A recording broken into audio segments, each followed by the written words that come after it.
Hello, my dear students, class 7. Today's session, we will be starting a new chapter of history, chapter number 2, New Kings and Kingdoms. So, as you see on the page number 16, you will find that there is a map whereas we can see the dynasties have been shown on this map. Okay, so many new dynasties emerged after the 7th century. So this map shows the major ruling dynasties in different parts of the subcontinent between the 7th and 12th centuries. So these are the major dynasties, major ruling parties, dynasties, which you can say. Three dynasties were there, that one by one we will discuss. If we see the palas, okay, which has been shown in the pink color, okay, so the palas were an important and powerful dynasty in the eastern part of India. The Pala kingdom was established by Gopala and his son Dharmapala. Dharmapala conquered Kannauj, okay, Kannauj, which we have discussed in the first chapter also. That Kannauj, I said you to find out the name in the map, okay. So Kannauj was an important city of those time. So the Pala kingdom spread across the entire regions of present day Bihar and Bengal. So afterwards his grandson expanded the boundaries of the kingdom to including Assam, Odisha and some part of Nepal. We are discussing here about Pala dynasty. Okay.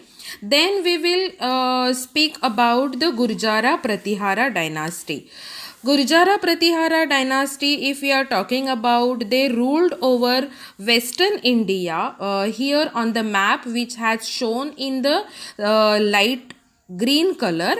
So these rulers, the Gurjara Pratihara rulers, ruled over the western India and the part of the upper Gangetic Valley.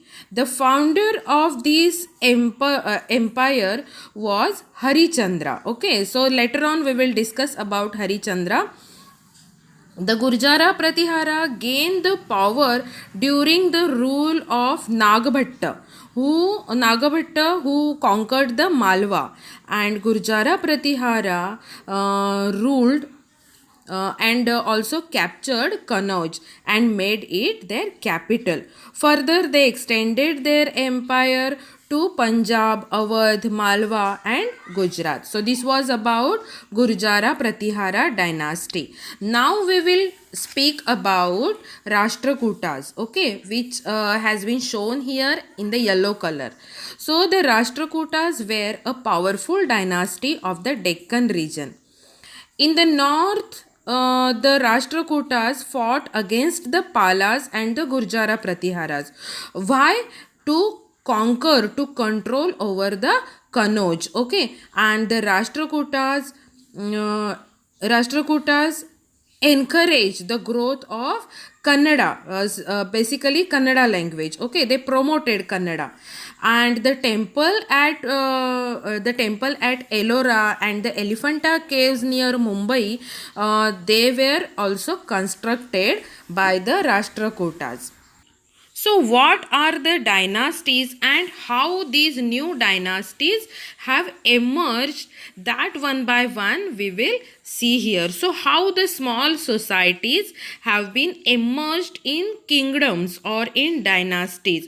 So see, dear students, by the 7th century there were big landlords, okay, big landlords or landowners or warrior chief, so in different regions of the continent. Okay, so in that subcontinent of India there were big landlords, or we can say the warrior chief in the different regions.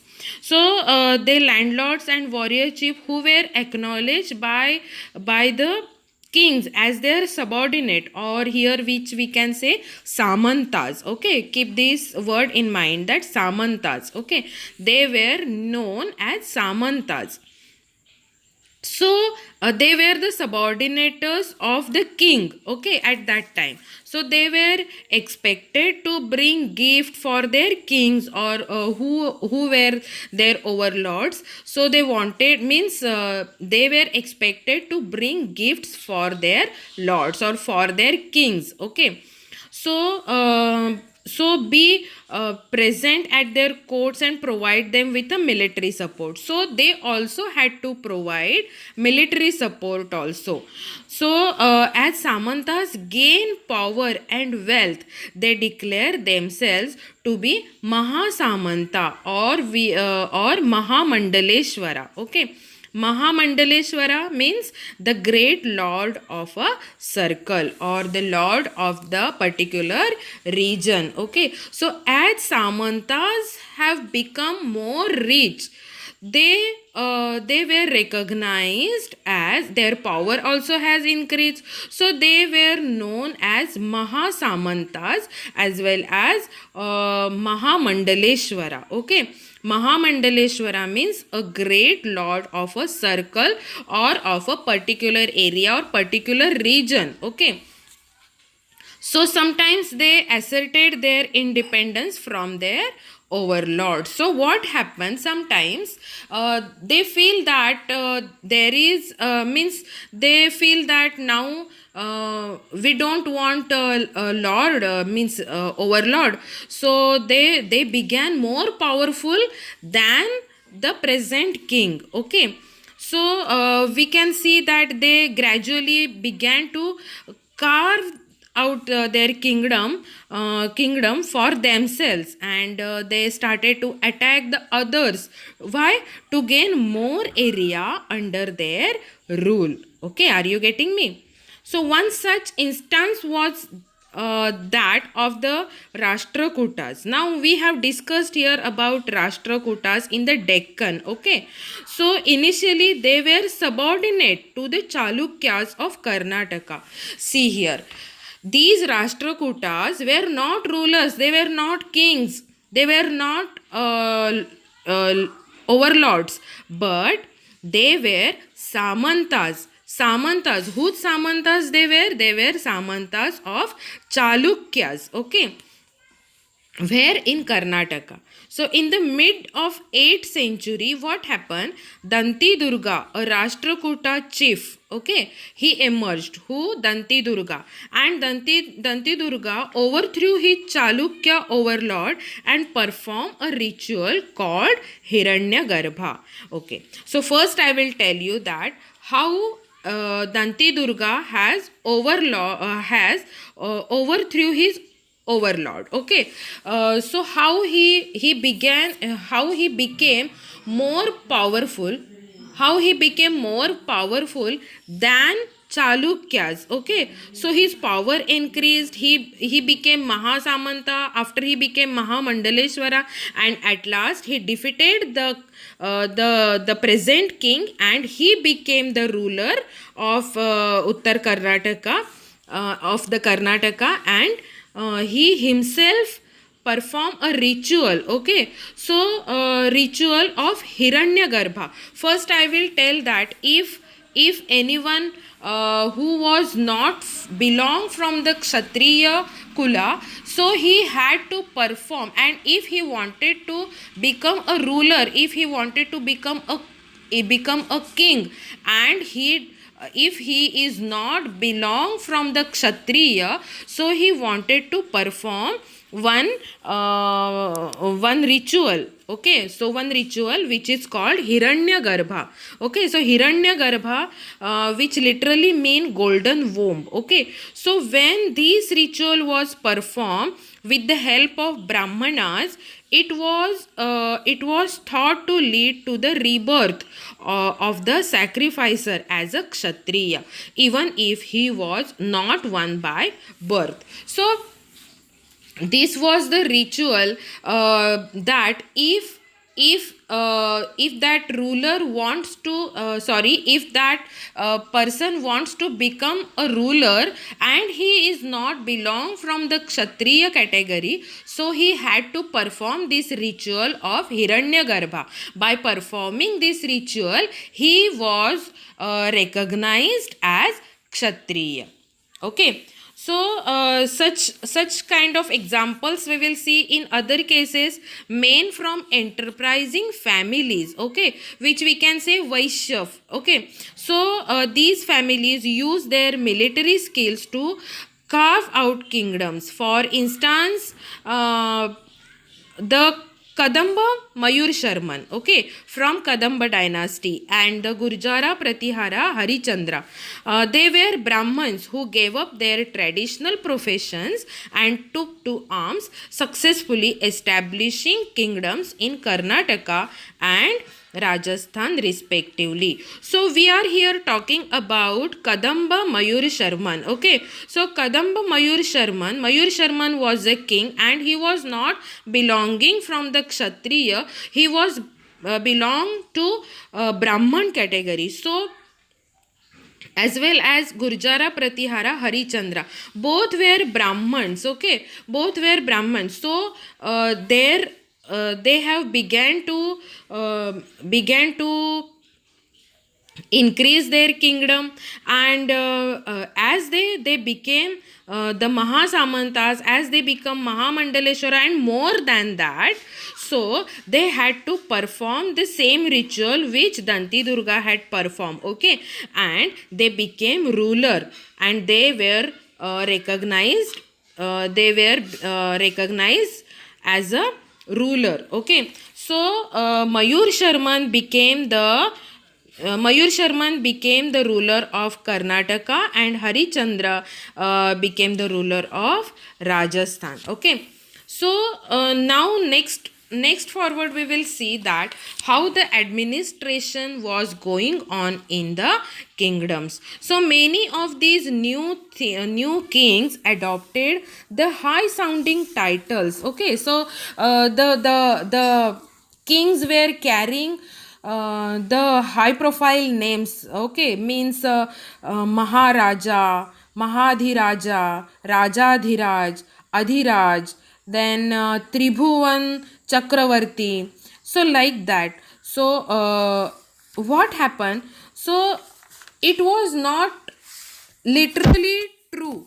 So they often shared their power with their samantas as well as with association of peasant traders and brahmanas. Okay, so in such of these status, resources were obtained from the producers, as that is peasants, cattle keepers, artisans, who were often persuaded or compelled to surrender part of what they produce. So sometimes there were claim as rent due to lord who asserted that he owed the land. Revenue was also collected from the traders. So as any person became the ruler, as any person became the king, so he carries the big name, okay, like Maharaja Dhiraj, Tribhuvan Adhipati, or Tribhuvan Chakravarti. So people were carrying the name, but in actually they need the support of the peasants, as well as they need support of traders, as well as they need support of brahmanas. Okay, so these peasants and cattle keepers, artisans, so they used to give some part of their income is in revenue type. Okay, so there were 400 taxes here has been mentioned in the Chola period. Okay, so how we can understand? So the inscriptions are the great source of the history. So through the inscriptions we can understand that in Chola period who ruled in Tamil Nadu. Okay, so that about Cholas we are discussing in more detail forwards. So here the highlighted part in your textbook has been given that there were more than 400 terms of the taxes, that different kinds of taxes. The most frequently mentioned tax is vetti. So vetti, this is the name of the tax particularly taken out, uh, that not in the cash but in the form of forced labor. Okay, so forced labor. So any peasant or anyone wants to do a work for the king, for the ruler, for their palace. So that is in the form of that tax, so which is called vetti. And kadamai, okay, so kadamai or kadamai, which we can say, or land revenue. So there were also taxes on thatching the houses. If you want to thatch your houses, your house, you want to give the tax, and their name would be different. Or if you want to use the ladder to climb on the palm trees, also people had to give tax on that. Or a cess on succession to family property. Okay, so if family property is there, and if the elder person is handing over his property to his successor, so some part of his earning, or some part of his property he had to give to the as a tax. Okay, so some part, here the word has been used cess. Okay, so these resources were used to finance the king's establishment. Okay, so see, as I said before also, that peasants, traders, brahmins, artisans, cattle keepers, all were important for the king's establishment, as well as for the construction of temples and forts. Okay, so manpower also was needed, so they were also used to fight wars. Okay, so it was not like that only ruler, only king should go on the war and only he alone fight the war. No, it was not like that. He wanted the army. So they also used to fight wars, so he needed people. Okay, so which were in turn accepted to lead the acquisition of wealth in the form of plunder and access to land, as well as trade routes. Okay, so the functionaries are collecting revenue. So what was the form of collecting taxes or collecting the revenue? They were generally recruited from the influential families. Okay, so and the positions were often hereditary. Hereditary means to collecting the revenue, particular the officials were appointed for the collecting of revenue. So if someone is collecting the revenue for king's sake, so after his death, or after him, his son or his brother should collect that revenue or collect that taxes. So it is said here that it was a hereditary. So this was true about the army as well. In many cases, close relatives of the king held these positions. So in army also, in king's, to join king's army, it was also like that.